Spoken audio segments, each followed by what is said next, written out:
Hello, everyone. We are currently live with now the Grand Finals reset for Rivals 2. It's been a pretty cool bracket to be able to sit back and watch, and it's nice to finally be able to get onto the mic and really talk you through what's going on, because these two, Nemmy, bringing out the Kragg. Not sure who they brought out in winner's side, but fought against Jubilo here. Oh my goodness, the wave shines are going crazy right off the bat. Jubilo, a Zetterburn from Rivals 1, bringing out all the tech and all the stops coming into Rivals 2. Making it to Grand Finals there as well, but getting reset and 6-1'd by Hit the Gritty for Ukraine, and is looking, unfortunately, to potentially suffer the same fate. Perhaps as Nemmy, who lost 3-2, who lost the 3-2 set in winter semis, has completely turned it around, starting out the set with a 3-1, but this, or 3-0, but this set is looking much closer thus far. Oh! Ooh, into the F-strong. I thought for a second he was saved there. Oh no, and then Nemmy kind of edgeguarding herself, putting up that pillar in not the best spot, getting through with that high recovery.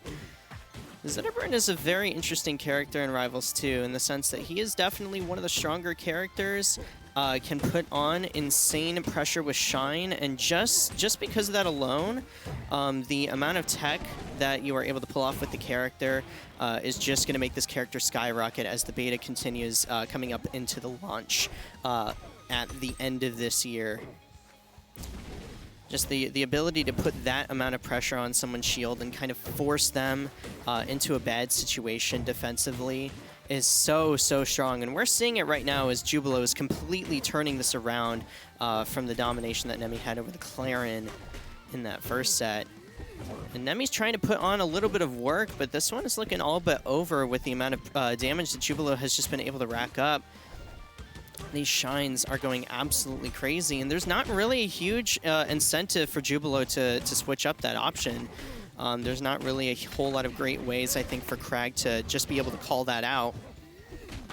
But we'll see if Nemmy is kind of able to catch on and deal with it. It seems right now her approach is snuffing out Jubilo, and just as I was talking about how dominant Jubilo was and trying to come back from this, Nemmy seems to find her footing just a little bit, swatting out this Lion. Gets the grab, but breaks out with the pummel. A little bit of shine pressure on, and this is the area where Zetterburn can be a little bit weaker is in the killing department. Does manage to get the ignite. Has to be able to find it here, though. Can we find it with the edge guard? Nice little stall off stage. Manages to grab the ledge. Nemmy now, though, forced into the rock, and yes, just going to wait out the end lag. And an up strong is going to be the first game for Jubilo in Grand Finals.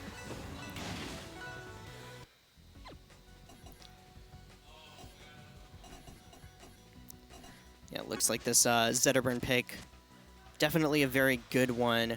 Clairen is a character that in this particular patch is widely regarded as not particularly great, and Clairen's transition, in my humble opinion, from Rivals 1 to Rivals 2 has been a little bit awkward, just in general in terms of sort of how she plays and what openers she's looking for.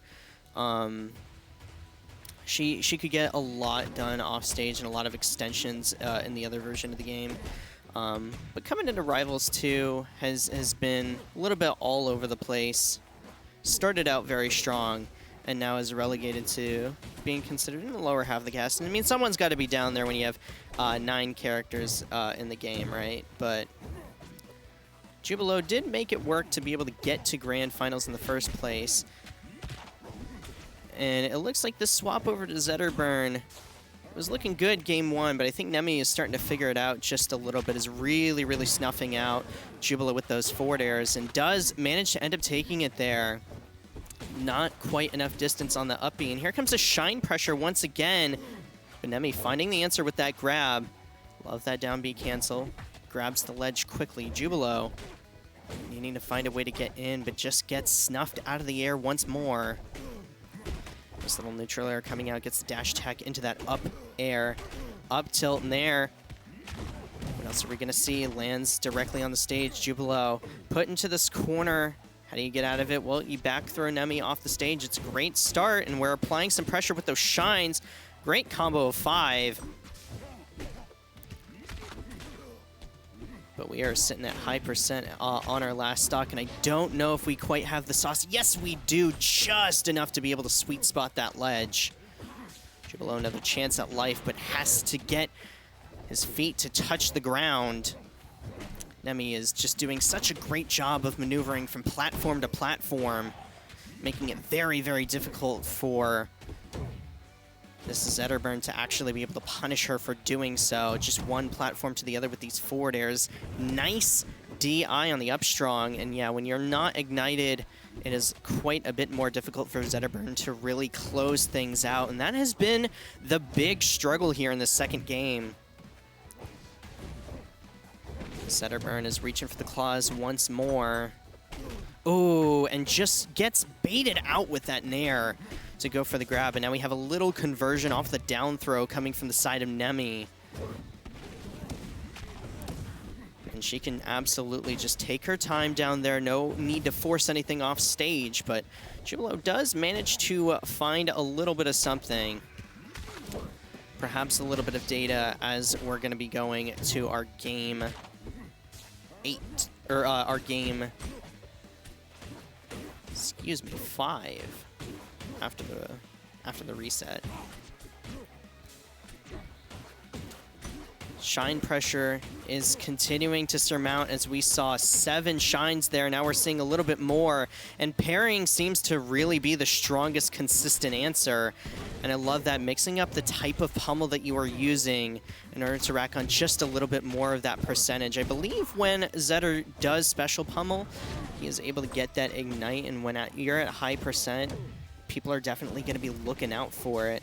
Forced to recover high in this situation. We're going to see the side B come out. Do we see the up strong punish? No! The up tilt from Nemmy manages to get her out of the situation. Forced to recover low, though. And now Jubilo is starting to mount some momentum. And once again, as we saw with Nemmy in the previous game, this might not quite be enough to turn things around this game, but it's definitely data for next game. We saw this exact same situation before, and it's certainly possible Jubilo only took around 30% that entire stock and can perhaps steal it away.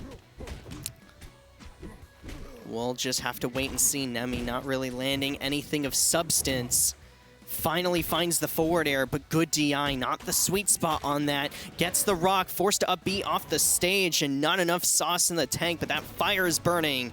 And this line is certainly not out of it yet, but neither is Nemmy, who manages to take her 4th out of 5 here in Grands. We're going to see what the counter pick is. Looks like we're going to Tempest. From my understanding, this is a pretty decent stage for both of them. Oh, this is... Oh, my apologies. This is the dojo.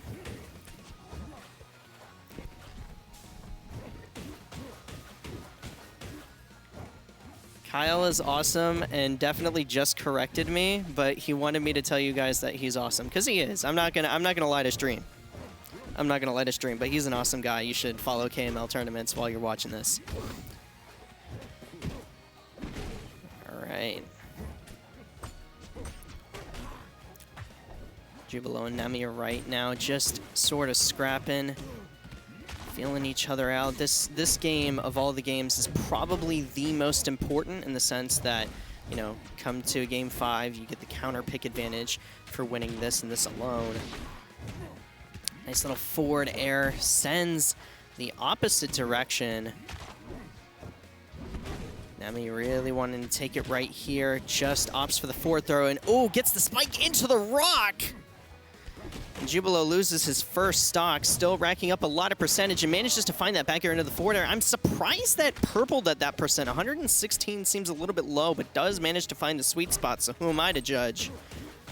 As the shine pressure is going to continue once again, gets Nemmy all up in flames, ignited 17-18. That percentage is going to continue to trickle down. We're looking like Aki out here. putting that extra percentage on top of the pressure that you're able to mount. 36 finds that neutral air. Nemmy trying to break through, concedes the low percentage, but this mid% game is where Nemmy really begins to shine, because when Zetterburn Shine is not able to combo anymore, that is when Nemmy is going to win these air-to-air situations, be able to throw out the stone, being able to put out the forward airs, and being able to put this Lion back in his cage off stage. Manages to find the snipe at the rock, and Nemmy is looking primed to take this game number 3, but it isn't over yet. Jubilo, if he can get an ignite here, should be able to take it, but a down throw with the rock is going to aid in getting a little bit of that extra credit. 31 now, 35. You have to find something here, and a couple of shines is going to be a good idea, but how are you going to close it out? Manages to find the pillar, up throw into forward air. That damage is racking up further and further. Nice tech from Nemmy off the pillar. Going to find a pillar off stage once again. Opts to recover low and just barely able to grab the ledge there. Jubilo not going to go for the ledge grab, and 100%. Now further and further coming out of reach is this game for Jubilo, but it's not something that is impossible to surmount. You do have to find your way in, though, and that's the scary part of a matchup like this, is how do you actually find that finishing hit? Zetterburn, not the best at that, but Nemmy finally not the greatest DI on that forward air. It's gonna bleed just a little bit. She is but mortal. 116. Forward air off the stage, and I don't know if you're going to be able to make it back. Oh, Nemmy just misses the down tilt. Not the best timing on that. But still has Jubilo off stage, forced to recover high. Little rinse and repeat action with the rock, forced to recover low this time. Manages to find the down tilt. Can we get another rock? No, not going to find it, but an R&R throws off stage. Jubilo forced to jump back, another forward throw. A rinse and repeat once more, but the rock is going to be enough. Nemmy is one game away from being your extra credit Rivals 2 champion.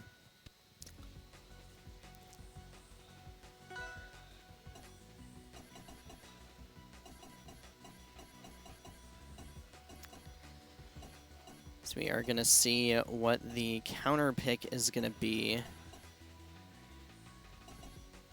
We might be looking to go back to Hodojo. And yeah, it looks like we're going to. I admire the confidence from Jubilo. You have to have some level of confidence to be able to make it this far in bracket, right?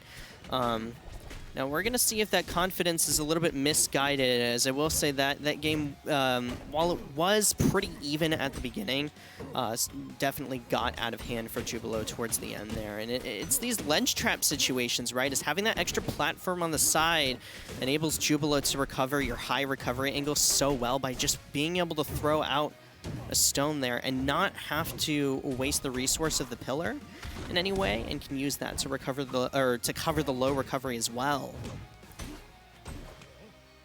Nice little grab coming out from Nemmy, and are we going to see the rinse and repeats? Ooh, the stone just barely missing. Yes, sir. You heard it here first. This is where Kragg shines, in this ledge trapping game, and the up strong is going to manage to take it from Nemmy. And Jubilo getting a lot of that percentage on Nemmy, but it doesn't necessarily amount to much if you can't take the stock. And that is really just what Kragg is all about. The heaviest character in the game, just able to live for such a long time. The up strong DIs behind the Zetterburn, but not quite enough for Nemmy, as Jubilo struggles to hang on. 128, and now how do we get back to stage again? Manages to jump directly on, but doesn't find the parry on the rock. Nice little up toss once again, and we're forced to recover in this situation. The pillar does end up breaking. We see a little bit of a punish, and here come the shines. Can we close it out off stage? Finds the down air, forces the pillar lower and lower, but oh no, Nemmy just manages to grab that ledge, sneaks around Jubilo, and now potentially last stock of the tournament with a flub of a lifetime for Jubilo. Definitely looking for the right win condition, but you need to be able to finish your plate. And now Nemmy just going to use that side B to be able to to make it back on stage, and that is going to lead to a little bit of a punish. But not too much, as this percentage is racking on further and further for the side of Nemmy as well. 57%, finds the up strong, DIs behind, gets it this time, manages to survive, and that's going to be huge at crushing Jubilo's chances for taking it. Doesn't tech off the pillar, but it does manage to save Nemmy in this situation, not having to worry about that DI. 65%, the rock off stage, the pillar is going to be set through, but manages to snag the ledge. Gets the forward air. And the Zetterburn once again grabbing the ledge. Where are we going now? Nice neutral air. Jubilo is just one hit away from being eliminated. Nemmy, you have to fight through a whole nother one of Nemmy's stocks, and with the way that she's been playing, it's going to be tough. A little bit of shine pressure could be a way to do it, but you have to get your feet on the ground first. Manages to do so for a brief moment, gets the wall jump, finds the up tilt, and now we can start applying some pressure as we reset to neutral. Gets the jab, manages to find the rock, and now Jubilo finds the ledge as well. But the forward strong is going to be it, not even giving Jubilo the chance at a game number 5. And Nemmy is your extra